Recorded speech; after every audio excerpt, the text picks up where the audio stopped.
Hello friends, we are live now. और आज हम रीजनिंग में कैलेंडर के बारे में पढ़ेंगे कि कैलेंडर क्या होता है। यानी कि हम कैलेंडर को हिंदी में क्या बोलते हैं? पंचांग। इंग्लिश में होगा कैलेंडर और उसी को हम हिंदी में क्या बोलते हैं? पंचांग।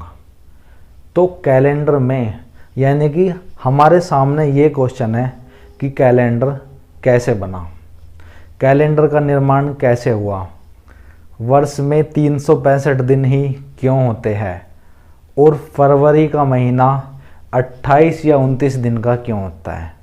तो आज हम इन सारे सवालों के जवाब आज की क्लास में देखते हैं। तो सबसे पहले हम एक छोटी सी बात समझते हैं, क्या कि जो वर्ष है वो हमारे दो टाइप के होते हैं। जो हमारा पहले वाला है वो होता है हमारा सामान्य वर्ष। एक है हमारा सामान्य वर्ष और दूसरा है हमारा कौन सा? लीप वर्ष, यानी कि लीप ईयर जिसे हम बोलते हैं, लीप ईयर। तो सामान्य सी बात है कि सामान्य वर्ष में हमारे 365 दिन होते हैं। एक वर्ष में हमारे 365 दिन और लीप वर्ष में होते हैं कितने? 366 दिन। तो इसका मतलब है कि हमारा एक दिन एक्स्ट्रा ऐड हो रहा है, लीप वर्ष में एक दिन ऐड हो रहा है। तो एक और छोटी सी बात समझते हैं कि हमारी पृथ्वी दो तरीके से घूमती है। एक को बोलते हैं हम परिभ्रमण और दूसरे को बोलते हैं परिक्रमण। परिभ्रमण का मतलब है कि पृथ्वी अपने ही अक्ष पर घूमती रहती है और परिक्रमण का मतलब है कि पृथ्वी घूमती हुई किसी एक ऑब्जेक्ट के चारों तरफ एक गति कर रही है, उसे हम क्या बोलेंगे? परिक्रमण। तो जैसा कि हम जानते हैं कि हमारी पृथ्वी एक चक्कर 24 घंटे में लगाती है। तो एक चक्कर लगाएगी हमारे कितना? 24 घंटे में।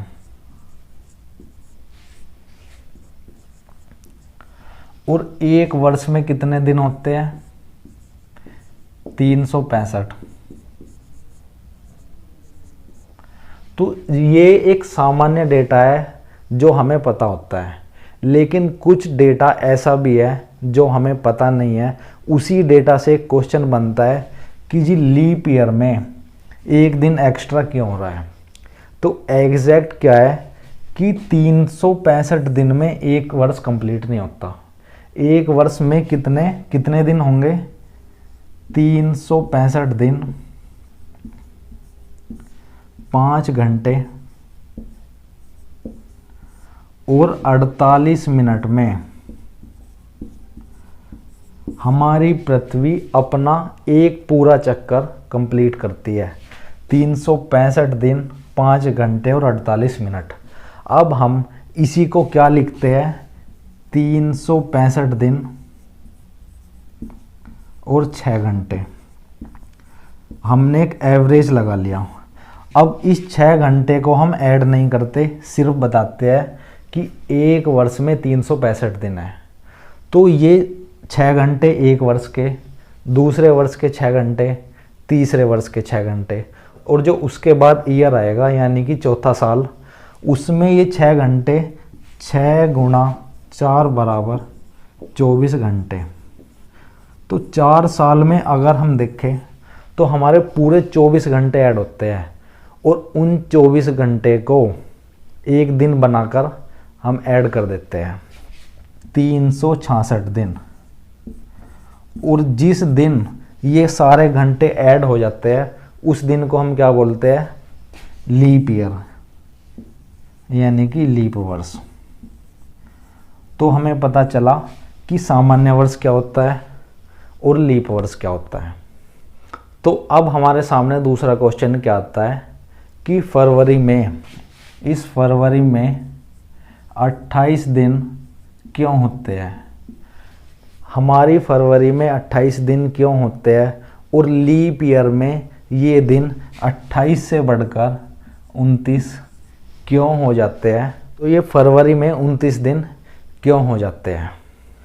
तो इसके पीछे एक छोटी सी कहानी है कि कई साल पहले एक खोज हुई, उसमें वैज्ञानिकों को पता चला कि एक वर्ष में, कुछ साल पहले की एक खोज में पता चला कि एक वर्ष में 306 दिन होते हैं। और उस टाइम हमारा जो महीना था वो मार्च से स्टार्ट होता था। हमारा महीना मार्च से स्टार्ट होता था। मार्च, अप्रैल, मई, जून, जुलाई, अगस्त, सितंबर, अक्टूबर, नवंबर और दिसंबर। और एक साल में सिर्फ 10 महीने होते थे। 306 दिन का एक साल हुआ और उस साल में सिर्फ 10 महीने हुए। उसके बाद एक नई खोज हुई, उसमें हमें पता चला कि एक वर्ष में 365 दिन होते हैं। उसमें हमें पता चला कि एक वर्ष में 365 दिन है। अब कैलेंडर पुराने हिसाब से बनाया जा चुका था और हमें पता चला कि एक वर्ष में 365 दिन है, तो हमारे पास कितने 59 दिन एक्स्ट्रा बच गए। 59 दिन एक्स्ट्रा बचे तो इसका एक सॉल्यूशन बनाया गया कि इन 59 दिन को हम 2 महीनों में कन्वर्ट करें और 2 नए महीने बनाए गए। पहले का नाम था जनवरी और दूसरे महीने का नाम था फरवरी। अब इनमें 31 दिन हमारे जनवरी में रख दिए गए और फरवरी में वे दिन रख दिए गए जो हमारे बच चुके थे। तो हमारे टोटल दिन बचे थे 59 और जनवरी में हमारे कितने गए। जनवरी आज हमारा 31 दिन का होता है, तो 2 नए महीने बने। पहला महीना जनवरी, 59 में से 31 दिन जनवरी के सामने रख दिए गए। बचे कितने 28 दिन, और ये 28 दिन किसे फरवरी को देने पड़े। ये 28 दिन फरवरी को देने पड़े। 59 दिनों में से जनवरी को मिले 31 दिन, फरवरी को मिले 28 दिन, और टोटल फ़र्क कितना आ रहा था 59 का। ये बात थी कब, जब हमारी दूसरी खोज हो चुकी थी। पहली खोज में पता था कि 306 दिन होते हैं, यानी पृथ्वी एक चक्कर 306 दिन में लगा रही है। और नई खोज से पता चला कि हमारी पृथ्वी परिभ्रमण जो करती है वो 365 दिन में करती है। एग्जैक्ट डेटा है 365 दिन 5 घंटे 48 मिनट। 365 दिन 5 घंटे 48 मिनट, और 5 घंटे 48 मिनट का एवरेज बनाया गया 6 घंटे। 6 गुना 4 बराबर 24, और 4 साल बाद ये 28 में एक दिन ऐड हो रहा था, इसलिए इस फरवरी में ही 28 की जगह 29 करा गया। तो हमें पता चला कि फरवरी में 28 दिन और 29 दिन होते हैं, जनवरी में 31। अब एक छोटी सी बात और समझते हैं, क्या कि मार्च में होते हैं 31 दिन, अप्रैल में 30, मई में होंगे 31, जून में होंगे 30 दिन, जुलाई में होंगे 31 दिन। उसके बाद जो अगस्त आता है, जो इस क्रम में चले तो अगस्त में 30 दिन बनते हैं, लेकिन हमारे कितने होते हैं आज के टाइम में 31। तो हम कह सकते हैं कि अगस्त में एक दिन ऐड होता है। क्यों? क्योंकि अगस्त के बाद जो आता है सितंबर, सितंबर का मतलब सप्त धातु से है, यानी सितंबर में अगर मैं स्टार्टिंग के 4 वर्ड उठाऊं तो हमें समझ में आता है कि सितंबर का मतलब 7 से है, और 7 का मतलब है सप्त से, और सप्त से क्या बना हमारा सितंबर। अक्टूबर में अगर मैं 3 वर्ड उठाऊं, OCT अक्ट, तो अक्ट का मतलब होता है अष्ट से, और अष्ट से हम क्या समझते हैं, 8। तो यहाँ पर पता चल रहा है 8। नवंबर से उसी तरह 9 बना, और दिसंबर से क्या बना हमारा 10। सितंबर से 7 बना, अक्टूबर से 8 बना, नवंबर से 9, और दिसंबर से बना हमारा 10। 10, 9, 8, 7। ये है हमारे सप्त धातु, अष्ट धातु, नवम धातु और 10 धातु। इन सब से मिलकर हमारे कैलेंडर का निर्माण हुआ, जिसे हम बोलते हैं पंचांग। पहले हमारे इसी कैलेंडर में 10 महीने होते थे, आज के टाइम में 12 महीने होते हैं। फरवरी का महीना 28 दिन का था।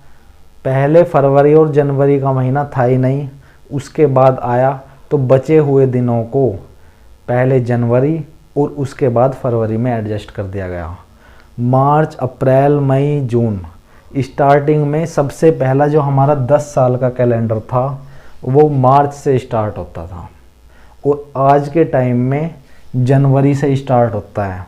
जनवरी, फरवरी, मार्च, अप्रैल, मई, जून, जुलाई, अगस्त, सितंबर, अक्टूबर, नवंबर, दिसंबर। लास्ट के 4 महीने 4 संख्याओं को दर्शाते हैं, यानी कि 4 धातुओं को दर्शाते हैं। ये है हमारे कि कैलेंडर का निर्माण कैसे हुआ। और हमें एक एग्जैक्ट डेटा पता चला कि एक साल में 365 दिन, 5 घंटे और 48 मिनट होती है। हमने एवरेज बनाया 6 घंटे। पहले साल हमारे 6 घंटे हुए, दूसरी साल 6 घंटे हुए, तीसरी साल 6 घंटे हुए और चौथी साल में 6 घंटे हुए। और जो ये चौथी साल आई यानी कि 4th ईयर, इसे को हम लीप ईयर बोल लेंगे। और हमने क्या लिख दिया कि जो हमारा 4th ईयर होगा वो हमारा लीप ईयर होगा। तो अब हमारे सामने क्वेश्चन आता है कि हम कैसे पता करें कि कौन सा ईयर लीप ईयर है या नहीं। तो अगर हमें लीप ईयर पता करना है तो सिंपली उस वर्ष को हम 4 से भाग करते हैं। जैसे हमारे सामने लिखा हुआ है 1996, और हमें पता करना है ये लीप ईयर है या नहीं। तो इस पूरी को 4 से डिवाइड करने की ज़रूरत नहीं है, सिर्फ लास्ट की 2 डिजिट 4 से हम भाग कर लेंगे, यानी कि 96 को 4 से करेंगे। 4 दूनी 8, 1 और 6 और 4 यहाँ जाएगा हमारा 16, यानी कि पूरा कट रहा है। तो इसका मतलब है कि 1996 यानी 1996 हमारा क्या हुआ, लीप ईयर। तो हम कह सकते हैं ये हमारा लीप वर्ष है। सन 2000 सिंपल देखने से पता चल रहा है 4 से कट जाएगा, तो ये भी हमारा लीप वर्ष होगा।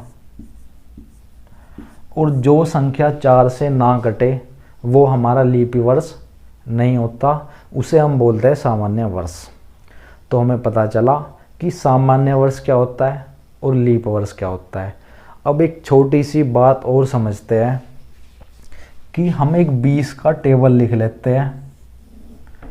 20 दूनी 40, 20 दूनी 40, 20 तिया 60, 20 चौक 80, 20 पंजे 100, 120, 140, 160, 180 और 200।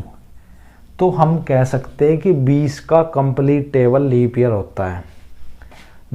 यानी कि लास्ट की 2 डिजिट 20, 40, 60, 80, 100, 120, 40, 60, 80, 200 कुछ भी आए वो हमारा लीप ईयर होगा। और लीप ईयर के लिए पूरा टेबल याद करने की ज़रूरत नहीं है। अगर हम इस लास्ट की एक संख्या को देखें या 2 संख्या को देखें तो हमें पता चलेगा वो रिपीट हो रही है। कैसे? 20, 40, 60, 80, 00, 20, 60, 40, 80, 00, 20, 40, 60, 80, 00। यही हमारी रिपीट होगी और यही हमें पता चलता है, और यही हमें पता चलेगा कि लीप ईयर कौन सा वर्ष लीप ईयर है और कौन सा वर्ष लीप ईयर नहीं है। ये पता चलेगा हमें किससे? 20 के कंप्लीट टेबल से। और अब हम पढ़ेंगे कैलेंडर के कुछ क्वेश्चन, किस डेट को कौन सा दिन होगा। तो कैलेंडर के क्वेश्चन सोल्व करने के लिए हम एक 12 डिजिट का कोड याद करेंगे। 12 डिजिट का कोड याद करेंगे और जिसे हम बोल सकते हैं क्या कि एक आधार कार्ड नंबर। 12 डिजिट के इस कोड से हम पता कर सकते हैं कि इस डेट को कौन सा दिन रहा होगा या फिर आने वाली इस डेट को पर्टिकुलर कौन सा दिन होगा। तो वो कोड क्या है? 144 025 036 146। 144 025 036 146 ये कोड हमें बताएगा कि पर्टिकुलर इस डेट में कौन सा दिन रहा है या कौन सा दिन रहेगा। तो इस कोड का क्या मतलब है? तो फर्स्ट का मतलब जो 1 लिखा है इसका मतलब है जनवरी से, फरवरी, मार्च, अप्रैल, मई, जून, जुलाई, अगस्त, सितंबर, अक्टूबर, नवंबर और दिसंबर। तो ये कोड सिंपल ईयर के लिए है, यानी कि सामान्य वर्ष के लिए, सामान्य वर्ष के लिए। और अगर लीप ईयर का क्वेश्चन है किसका, तो ज़्यादा फर्क नहीं है, सिर्फ 2 डिजिट चेंज हो जाएगी। और फर्क क्या आएगा कि जनवरी का जो 1 है ये हो जाएगा 0 और 4 का हो जाएगा 3, यानी कि जनवरी और फरवरी में से 1 अंक माइनस हो जाएगा। बाकी मार्च से लेकर दिसंबर तक सेम कोड रहेगा। और अब दूसरा हमें क्या याद करना है? संडे से लेकर सैटरडे तक कोड। क्या? Sunday, Monday, Tuesday, Wednesday, Thursday, Friday और सैटरडे क्या होंगे? 1 2 3 4 5, फ्राइडे 6 और सैटरडे 0। यानी हमें कुछ भी नहीं याद करना, सिर्फ एक चीज़ याद करनी है, जनवरी फरवरी का कोड और संडे मंडे का। संडे मंडे में कुछ भी नहीं है, 1 से लेकर 6 और सैटरडे में आ रहा है 0। 144 025 036 146। अब हमारे सामने क्वेश्चन है कि 26 जनवरी 1950 को कौन सा दिन था या कौन सा दिन रहा होगा? 26 जनवरी 1950। हमने अभी थोड़ी देर पहले समझा था कि ये 50 चेक करेंगे लीप ईयर है या नहीं। तो सिंपली इस 50 को मैं 4 से भाग दे दूंगा। 4 एकम 4, 10 दूनी 8, यानी कि पूरा पूरा नहीं कट रहा, लीप ईयर नहीं है। अब इस कंडीशन में इस 12 का हम यूज़ करेंगे जहां हमने बॉक्स बना दिया। अब सिंपली यानी कि हम इन सब से एक अंक बना लेंगे। कैसे? इस 26 को 7 से भाग करेंगे, इस 50 को 7 से भाग करेंगे और जनवरी का कोड यहाँ से उठा के लिख देंगे और सबको जोड़ लेना है, आंसर आ जाएगा। कैसे? 7 या 21, शेषफल कितना बचा? शेषफल बचा 5। जनवरी का कोड 1 है और 7 से 50 को भाग करेंगे तो शेषफल आएगा 1 प्लस इस 12 का हम लास्ट में यूज़ कर लेंगे, सबको जोड़ देंगे। 12 13 14 और 5 19 बटे 7। इस 19 को भी हमें 7 से भाग देना होगा और शेषफल का यूज़ करेंगे। 7 दूनी 14 बचेगा 5 और 5 में हमारा कौन सा दिन है? थर्सडे, यानी कि बृहस्पतिवार या गुरुवार। तो हमें पता चला कि 26 जनवरी 1950 को हमारा क्या था? गुरुवार। सिंपली कुछ भी नहीं है, एक कोड याद करना है, अंक बनाना है, 7 से भाग करना है और आंसर बताना है। कुछ भी नहीं है, कोड याद करके अंक बनाकर ये हमें आंसर बताना है। और हमारे सामने दूसरा क्वेश्चन क्या है कि 15 अगस्त 1947 को कौन सा दिन था? 15 अगस्त 1947। अब हम देखते हैं इस क्वेश्चन को करने में हमें कितना टाइम लगता है। 47 को 4 से भाग करा लीप ईयर के लिए, 4 एकम 4, 7, 4, 3 बचा। लीप ईयर नहीं है, इस 11 का यूज़ करेंगे। सबको 7 से भाग कर देते हैं, शेषफल बचा 1। अगर लीप ईयर नहीं है तो सामान्य वर्ष का यूज करेंगे। अगस्त का आएगा कितना, जनवरी, फरवरी, मार्च, अप्रैल, मई, जून, जुलाई, अगस्त 3। 7 छिंग 42, बचा कितना 5। इस 11 को लिख लेंगे। 11 5 16 3 19 और 1 20। 7 से डिवाइड कर देंगे इस 20 को भी। 7 दूनी 14, 6 बचा।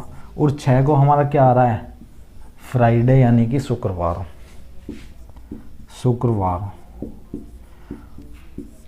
तो हम क्या बोल लेंगे इसे, फ्राइडे। कि हमारा 15 अगस्त 1947 को फ्राइडे था। सिंपली कोड याद करना है, कैलकुलेशन करनी है और आंसर बताना है। इससे ज़्यादा इसमें कुछ नहीं है।